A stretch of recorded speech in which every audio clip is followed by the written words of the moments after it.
यो अशी 3 अक्षरं आहेत. रू या अक्षराचा अर्थ असा आहे की भरती. भरती म्हणजे काढून घेतो. हृदय काय करतं? काढून घेतं. काय काढून घेतं? जे काही इम्प्युअर ब्लड आहे ते शरीरातून काढून घेतं आणि ते शुद्ध करण्यासाठी फुफ्फुसाकडे पाठवतं. हे हृदय. हा रू या शब्दाचा अर्थ आहे. द म्हणजे ददाती म्हणजे देणे. मग काय करतं हृदय? जे काही प्युअर ब्लड आहे जे फुफ्फुसाकडून आपल्याला मिळतं ते हृदयाच्या मार्फत संपूर्ण शरीराकडे फेकलं जातं. हे हृदयाचं काम सगळ्यांनाच माहिती आहे की इम्प्युअर ब्लड घेणं आणि प्युअर ब्लड सोडणं. याच्यासाठी 4 विभाग हृदयाचे असतात. य या शब्दाचा अर्थ मेन काय आहे? य म्हणजे याती. य याती. याती म्हणजे वेग देणं.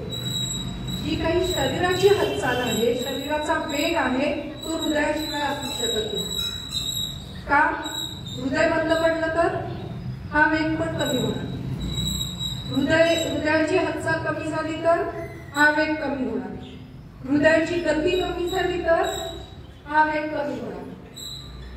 तर त्यामुळे हृदय या शब्दाचा अर्थ या 3 प्रकारे लावला जातो. 1 काहीतरी काढून घेणं, 2 काहीतरी देणं आणि 3 वेग निर्माण करणं. शरीरामध्ये वेग निर्माण करणं.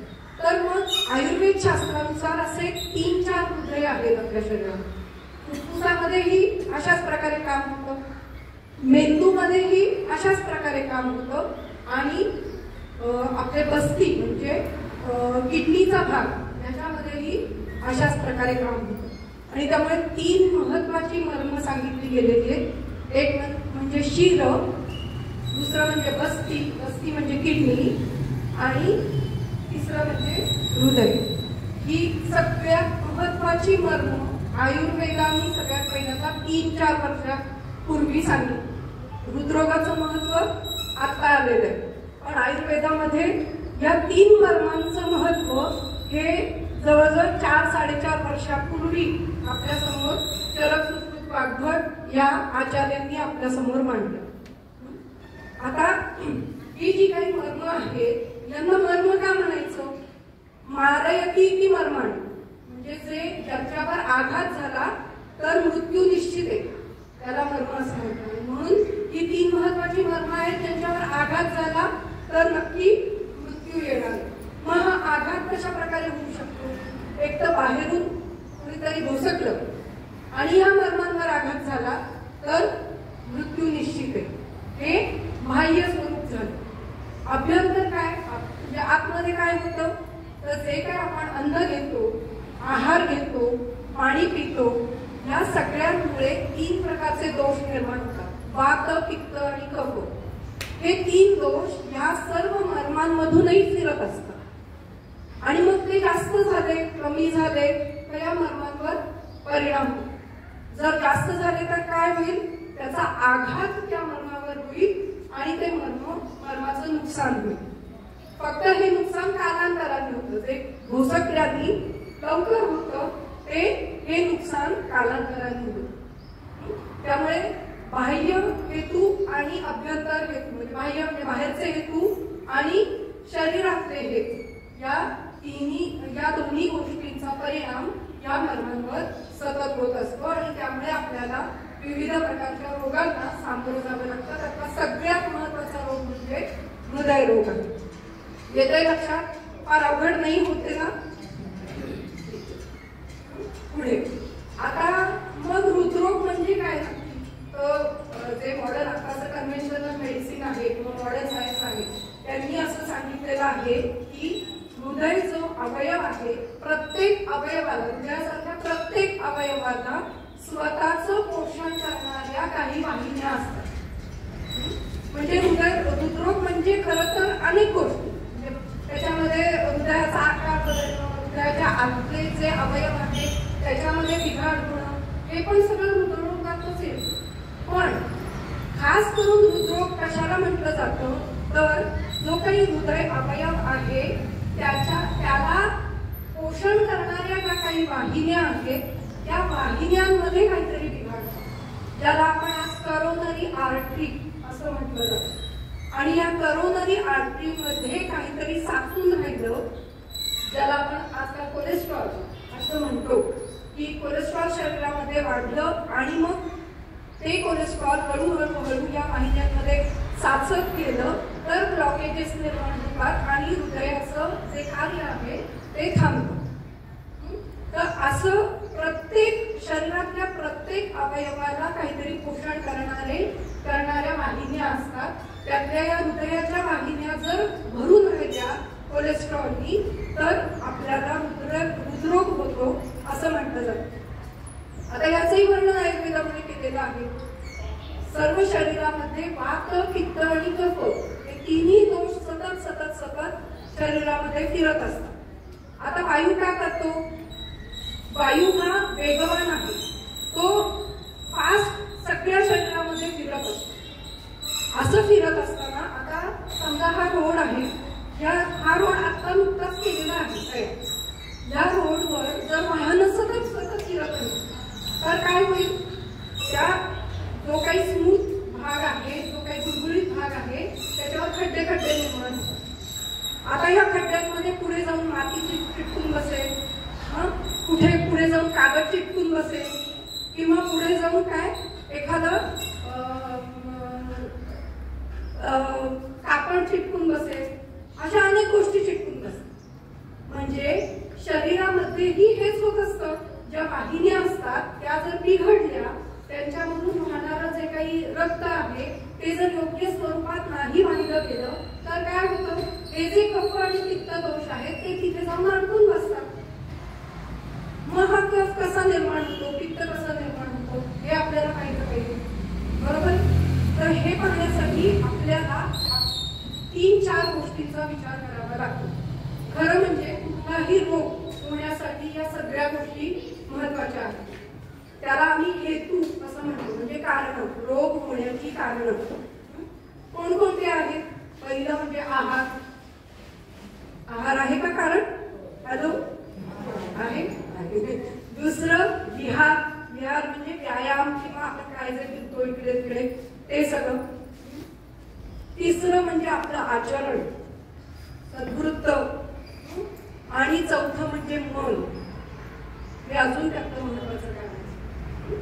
तर आपण एक एक गोष्ट बघूया. आहार कसं कारण आहे? तर आपण जो काही आहार देतो आयुर्वेद शास्त्रानुसार असं आहे. मॉडर्न शास्त्र हे सांगतं, नाही सांगतं, काही जण सांगतात, काही जण नाही सांगत.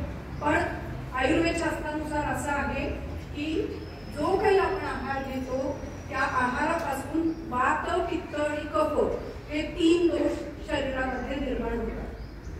जेव्हा हे तिन्ही दोष शरीरामध्ये शरीर घडवण्याचं काम करतात तेव्हा त्यांना धातू म्हटलं जातं आणि ते शरीरामध्ये शरीर निर्माण करतात. वात काय करतो? सर्व हालचाली करतो. ही हाताची हालचाल माझी वातानी होते, डोळ्यांची हालचाल वातानी होते, जिभेची हालचाल बोलणं वातानी होते, चालण्याची हालचाल वातानी होते. पित्त काय करतं? सगळ्या गोष्टींचं पचन करण्याचं काम करतं. मग अगदी शरीरात घेतलेला आहार असेल किंवा मी जर आता काहीतरी सांगते आणि तुम्ही ऐकताय आणि तुम्हाला ते कळतंय, याचा अर्थ आपण म्हणतो ना याला मी सांगितलेलं पचलंच नाही. म्हणजे काय? ते पचन होण्याचं जे काही काम आहे, जे बुद्धीचं काम आहे ते सुद्धा पित्तच करते. कफ काय करतो? ते शरीराचा वाढा निर्माण करण्याचं काम करतो.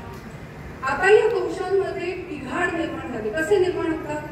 जो काही आपण आहार घेतो त्यांनीच हे दोष निर्माण होतात. मग कोलेस्ट्रॉल कसं निर्माण होतं? जो काही तुम्ही आहार घेणार आहात त्याच्यानीच कोलेस्ट्रॉल निर्माण होतात, बरोबर? मग म्हणजे काय होतं शरीरामध्ये? जर तुम्ही स्निग्ध स्वरूपाचा आहार घेतला, जास्त तळपट, तेलकट, खास करून वनस्पती तुपातला आहार घेतला, मैद्याचे पदार्थ जास्त सेवन केले, बेसन पिठाचे पदार्थ जास्त सेवन केले, आयुर्वेदामध्ये खूप आहाराची पथ्य सांगितली जातात. का सांगितली जातात? उगाचच नाही की तुमच्यासाठी असतात, आमच्यासाठी नाही. आमच्यासाठी नाही म्हणजे आम्ही ती पाळतो म्हणून आम्हाला गरज वाटत नाही. जर आम्ही नाही पाळली तर आम्हालाही ती गरज. पण ही जी काही पथ्य का सांगितलं म्हणून आयुर्वेदाकडे लोक यायला तयार होते तर पथ्य असतं. अरे पण तुम्ही जर पथ्य नाही केलं तर तुमचा आजारही बरा होणार नाही. एखादा लहान मुलगा आहे, तो रोज आईस्क्रीम मागतो, रोज संध्याकाळी त्याला आईस्क्रीम हवं उन्हाळ्याच्या दिवसामध्ये. त्याची आई 7 दिवसांनी आमच्याकडे येते. तिला जर सांगितलं आम्ही की तुम्ही त्याचा आईस्क्रीम बंद करा, तर ती म्हणजे अहो काय करू, तो मागतो, मग त्याला काय रडवत ठेवायचं का? अरे पण जी गोष्ट चांगली आहे ती द्या ना त्याला. रडवत ठेवायचं म्हणजे एखाद दिवस रडवा, म्हणजे तो दुसऱ्या दिवशीपासून नाही मागणार तुम्हाला. पण जी चांगली गोष्ट आहे ती मुलांना शिकवायला पाहिजे. त्यामुळे आणि आपल्याला पण आपण स्वतः आपल्या मनाला या गोष्टी शिकवायला पाहिजे की आपल्यासाठी हितकर काय आहे, आपल्यासाठी प्रिय काय आहे. या गोष्टी आपल्याला त्याच्यामध्ये डिफरन्शिएट करता आलं पाहिजे की ही गोष्ट प्रिय असली तरी शरीरासाठी जर हितकर नसेल तर त्या गोष्टीचा शरीराला काही उपयोग होत नाही. त्यामुळे आपण कोणता आहार घेतो हे फार महत्वाचं आहे. मग आहारामध्ये खास करून हृदरोगासाठी तेलकट पदार्थ मी आता सांगितले, मैद्याचे पदार्थ, बेकरी प्रोडक्ट्स, नूडल्स असे पदार्थ आपण बंद केले पाहिजे. दुसरं म्हणजे आहे विहार. याच्यातही अजून बरेच पदार्थ आहेत. आम्ही एक टेस्ट पेपरच ठेवलेला असतो आणि त्याच्यामध्ये असे प्रत्येकाला आम्ही प्रश्न विचारतो की तुम्ही काय काय खाता, आणि मग त्यातलं सांगतो की हा आहार तुम्हाला बंद करायला पाहिजे. आणि खरोखरच इदमचन हा प्रत्यक्ष, हे आमचं प्रत्यक्ष आहे की ते जर आहार बंद केला तर रोग बरा होतो. तर त्यामुळे हा आहार हा महत्वाचा आहे. दुसरी गोष्ट आहे विहार. विहार म्हणजे काय, आपण जो काही व्यायाम करतो, तुम्ही खूप सुंदर तुम्ही म्हणजे इथे प्रशांत सर स्वतः येऊन तुमच्या सगळ्यांसाठी त्यांनी हे सगळं उपलब्ध करून दिलेलं आहे. ही खूप चांगली गोष्ट आहे, अभिमानाची गोष्ट आहे बरोबरच की सगळ्यांना हे अशा प्रकारचं मोफत शिक्षण देणं म्हणजे फार महत्वाची गोष्ट आहे. आणि तुम्ही रोजचे येऊन इथे योगासनं करता किंवा इतर कुठलाही व्यायाम करता. आता कुठला व्यायाम करावा, प्रत्येकासाठी कुठला व्यायाम वेगवेगळा असू शकतो. प्रत्येकाने योगासनं तर सगळ्यांसाठी खूपच चांगली गोष्ट आहे, पण खास करून जे जिम करतात किंवा जे इतर पळण्याचा व्यायाम करतात, पोहण्याचा व्यायाम करतात, हे जे काही वेगवेगळे व्यायाम आहेत ते विचारूनच करणं आवश्यक आहे. जर ते अधिक जास्त प्रमाणात झाले तरी सुद्धा हार्टवर परिणाम होऊ शकतो, हृदयावर परिणाम होऊ शकतो. त्यामुळे खरोखरच जर जे कोणी जिमला जात असतील तर त्यांनी वैद्यांचा सल्ला घेणं गरजेचं आहे. हे झालं विहार. या विहारामध्ये अजून एक गोष्ट आहे तर ती म्हणजे आपलं काम. आपण अर्थात ही गोष्ट दोन्हीमध्ये येणार, सद्वृत्त आणि काम विहार या दोन्हीमध्ये ही गोष्ट येते की आपण कुठल्या प्रकारचं काम करत आहोत, ते समाजासाठी योग्य आहे का नाही, का ते समाजासाठी घातक आहे. जर समाजासाठी घातक असेल तर त्याचेही परिणाम आपल्या हृदयावर होतात. कारण आपण त्यावेळेला ते काम करून जातो, पण त्याच्यानंतर त्याचे जे काही पडसाद मनावर राहतात ते पडसाद हृदयाला घातक ठरतात. आणि मग त्याच्यातून निर्माण होणारी काळजी, चिंता या सगळ्याचे परिणाम आपल्या शरीरावर होतात. त्याच्याबरोबर सगळ्यात पहिल्यांदा होतात ते आपल्या हृदयावर होत असतात. चोर, लुटेरे वगैरे हे काही सहजी जगू शकत नाही, असं त्यांच्याही हृदयांवर अशा प्रकारचे परिणाम होतच राहतात. त्यामुळे तुमचं वर्तन कसं आहे, तुम्ही काय प्रकारचं काम करत आहात. अनेक लोक साहस करतात. साहस या शब्दाचा अर्थ असा आहे की आपल्या शरीराला जे काही योग्य आहे त्याच्यापेक्षा अधिक काम करतात. के नावाचा सिंगर होता. आता मागच्या 2 वर्षापूर्वी 31 मे 2022 रोजी त्याचं गाणं गात असताना गाणं गाऊन झालं आणि तो हॉटेलवर जायला निघाला आणि तिथेच तो खाली पडला. कशामुळे झालं हे? अति साहस. आधीच काहीतरी कोलेस्ट्रॉल वगैरे वाढलेला असणारच आहे, पण त्याच्या जोडीला एवढ्या मोठ्या मॉब समोर एवढा मोठा कार्यक्रम करणं, जेव्हा जर कदाचित त्याला काहीतरी आजार असणारच आहे, त्याच्याशिवाय होऊ शकत नाही, पण जर असं असताना विश्रांती न घेता काहीतरी मोठं साहस करणं, पुन्हा त्याचं जर त्याची गाणी जर आपण पाहिली तर ती खूप वेगवान गाणी असतात. मग अशा वेळेला आणि तुम्ही जेव्हा मॉब समोर येतात तेव्हा तुम्ही अजून उत्साहित होता, अजून एन्झायटी तुमची वाढते आणि त्यामुळे या सगळ्या गोष्टी आपल्याला होत असतात. आपण खूप जोरात पडलो तर काय होतं, हृदयाचा वेग वाढतो, हृदयाची गती वाढते. समोर वाघ आला तर काय होईल? हृदयाची गती वाढेल. म्हणजे या सगळ्या गोष्टीचा परिणाम हा आपल्या हृदयावर होत असतो. याला विहार आणि आपलं वर्तन असं म्हटलं जातं. या दोन्ही गोष्टींचा परिणाम आपल्या हृदयावर सतत सतत सतत होत राहतो आणि जर त्याच्याकडे आपण दुर्लक्ष करत गेलो तर पुढे कधीतरी हार्ट अटॅक येण्याची शक्यता असू शकते. पुढची गोष्ट आहे ते आपलं मन. आपल्या मनाचा आपल्या हृदयावर खूप मोठा परिणाम होत असतो. जर मी आता सांगितलं तसं की एखादा वाघ समोर आला, पहिल्यांदा काय होतं? मनामध्ये भीती निर्माण होते आणि त्याच्यानी आपले हार्ट रेट वाढतात. जर आपण खूप आनंदी असू तरी सुद्धा आपलं हृदय आनंदित होते त्याच्यामुळे. जर मनामध्ये काहीतरी दुःख असेल सतत सतत, छातीमध्ये कळा यायला हळूहळू, अनेक जणी येतात आम्हाला सांगत मला छातीत जरा दुखतच आहे, बरेच दिवसांपासून दुखत आहे. लगेच काही हृदरोग होतं असं नाही त्याच्याने, पण मनामध्ये काहीतरी दुःख अडकून राहिलेलं असतं, शेजारच्यांनी काहीतरी बोललेलं असतं किंवा घरातलं काहीतरी वातावरण बिघडलेलं असतं.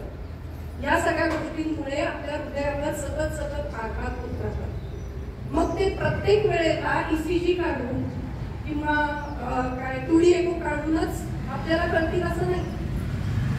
त्यामुळे या सगळ्या गोष्टींचा परिणाम म्हणून मी सरांना म्हटलं होतं की मी प्रिव्हेन्शनवर बोलेन, की हृदरोग कसा टाळावा याच्यावर बोलू. कारण या सगळ्या गोष्टी महत्वाच्या. आपल्याला असं वाटतं अरे आता तर चांगली होती आणि असं कसं हार्ट अटॅक आला, आता तर चांगला होता, सगळं काही करत होता आणि अचानक कसा हार्ट अटॅक आला. अरे पण इतके वर्षांपासून काय होतंय, त्याच्या शरीरामध्ये काय बदल होत आहेत, तो कोणाशी संपर्कात आहे, त्या सगळ्यांच्या बोलण्याचे किंवा त्याच्या आजूबाजूच्या लोकांच्या वागण्याचे त्याच्या मनावर काय परिणाम होत आहेत, ते बोलणं किती मनाला लावून घेतोय आणि त्याचे परिणाम काय होत आहेत, ह्या सगळ्याचा विचार, सर्वांगीण विचार करणं हे गरजेचं आहे. आणि ते आयुर्वेद शास्त्र करते. आम्ही जेव्हा केस हिस्ट्री घेतो त्यावेळेला ही सगळी केस हिस्ट्री घेतली जाते. अगदी तुम्ही झोपता कधी, तुम्ही उठता कधी, तुम्ही आहार काय घेता, तुमचं काम काय आहे, या सगळ्यावरून तुमच्या शरीरावर, तुमच्या शरीरातल्या कुठल्या अवयवावर काय परिणाम होऊ शकतो याचं निदान आम्ही करतो. तर हे सगळे हेतू आहेत आपल्या हृदरोगाचे आणि हे सर्व टाळणं हे सर्वात महत्वाचं आहे. जर मी मगाशी उदाहरण दिलं की ते बाळ सतत सतत काय आईस्क्रीम खाते किंवा काही गोड पदार्थ खाते आणि ते जर आपण टाळलं नाही आणि फक्त काय दिलं, अँटीबायोटिक दिली, फक्त कफ कमी करण्यासाठी काहीतरी कॉफलेट दिलं किंवा काय प्रोझेडेक्स दिलं, काय होईल? तेवढ्या पुरता आजार कमी होईल. पण हेतू चालूच आहे ना, कसा काय बंद होईल तो आजार? पुन्हा काही दिवसांनी सुरू. बरं, त्या औषधाचा परिणाम असा म्हणजे त्या औषधांचे साईड इफेक्ट कसे होतात ते पहा. आता हे जे काही प्रोझेडेक्स किंवा काय जे घेतलेलं असेल त्यांनी इतका आजार कमी होईल छातीतला, तो कफ जाणार कुठे? हे तरी दुसरीकडे जाऊन तो काम करेल. म्हणजे तोच जो कफ जो निर्माण होतोय त्याचे जर हेतू बंद केले नाही तर शरीरावर दुसरा परिणाम काहीतरी होणार आहे. मग आपल्याला असं वाटतं की ते जे औषध आहे ना त्यांनी दिलेलं अँटीबायोटिक त्याचे साईड इफेक्ट्स आहेत. साईड इफेक्ट्स वगैरे काही नाही, तुमचे हेतू बंद नाहीये, तो कफ कुठेतरी अजून जाऊन बसले. तर हे सगळं टाळण्यासाठी आपल्याला हेतूच बंद करणं हे गरजेचं आहे. मग आपले हेतू काय आहे हे आधी काढून घेणं गरजेचं आहे. मग एखाद्या वैद्याला गाठणं गरजेचं आहे. वैद्याला गाठून आपले हेतू काय आहेत, आपली दिनचर्या काय असली पाहिजे, आपली ऋतुचर्या काय असली पाहिजे. ऋतुचर्या पण महत्वाची आहे. आजकाल कोणालाही विचारलं ना पाणी कुठलं पिता, माठातलं पाणी पितो. किती दिवस पिता? पूर्ण वर्षभर माठातलंच पाणी पितो. कसं शक्य आहे? पुण्यासारख्या ठिकाणी एवढी थंडी असताना तुम्ही माठातलं पाणी पित राहिला, शरीरावर परिणाम नाही होणार त्याचा? होणार आहे. तर हे सगळं टाळण्यासाठी आपण हेतू जे आहे ते सगळे टाळले पाहिजे. तरच आपण हृदरोग, डायबेटीस किंवा इतर कुठलेही जे दीर्घकालीन आजार आहेत किंवा अॅक्यूट आजार आहेत त्यांच्यापासून आपल्याला मिळू शकते. त्यामुळे आपला आहार काय असायला पाहिजे, आपला विहार काय असायला पाहिजे, आपलं वर्तन कसं असायला पाहिजे आणि आपलं मन किती स्वच्छ असायला पाहिजे हे सगळं बघणं. सगळे हे मनाचेच खेळ आहेत. त्यामुळे त्या गोष्टी सांभाळणं हे सगळ्यात महत्त्वाचं आहे. तरच आपण त्या हृदरोगापासून वाचू शकतो. सरांनी जे काम हातात घेतलेलं आहे ते फार महत्त्वाचं आहे आणि त्याच्या जोडीदार त्यांनी आम्हालाही या कामामध्ये काय एक सहभाग घ्यायला लावला. त्याबद्दल मी सरांचे खूप खूप आभार मानते. आणि तुम्हाला काही प्रश्न असतील तर तुम्ही मला नक्कीच विचारू शकता. चांगला प्लॅटफॉर्म दिला मॅडमनी. क्वेश्चन आन्सर सेशन म्हटलं जातं याला. आपल्या काही शंका असेल आपण विचारू नाही शकत. हा फ्लॅट आहे गोल्डन ऑपॉर्च्युनिटी आपल्यासाठी. Please come up with your question. तुम्हाला काही प्रश्न विचारायचे असेल तर विचारा. कोणतं पेज? पाठातलं पाठात आपलं शरीर हे थोडं गरम थोडं शीत अनुष्णशीत असं म्हणतो. जास्त करून गरमच असं म्हणू शकतो. आपलं रक्त हे गरम आहे. या गरम रक्तावर एकदम पाठातलं गार पाणी जर दिलं तर त्याचा परिणाम शरीरावर स्तंभ म्हणजे शरीर आखडून घेणे याकडे जातो. मग जसं ते इथे होतं तसंच ते खाली शरीरामध्ये सगळीकडे होतं. ते म्हणतात ना माठातलं पाणी दिलेलं चालतं. फक्त फक्त उन्हाळ्यात जेव्हा खूप टेम्परेचर असतं तेव्हा आपलं बॉडी टेम्परेचर नॉर्मल म्हणजे त्या टेम्परेचरला विरोध करण्यासाठी किंवा त्याच्यावर मात करण्यासाठी म्हणजे त्या टेम्परेचरचा परिणाम आपल्या शरीरावर होऊ नये याच्यासाठी तेवढंच मांडलं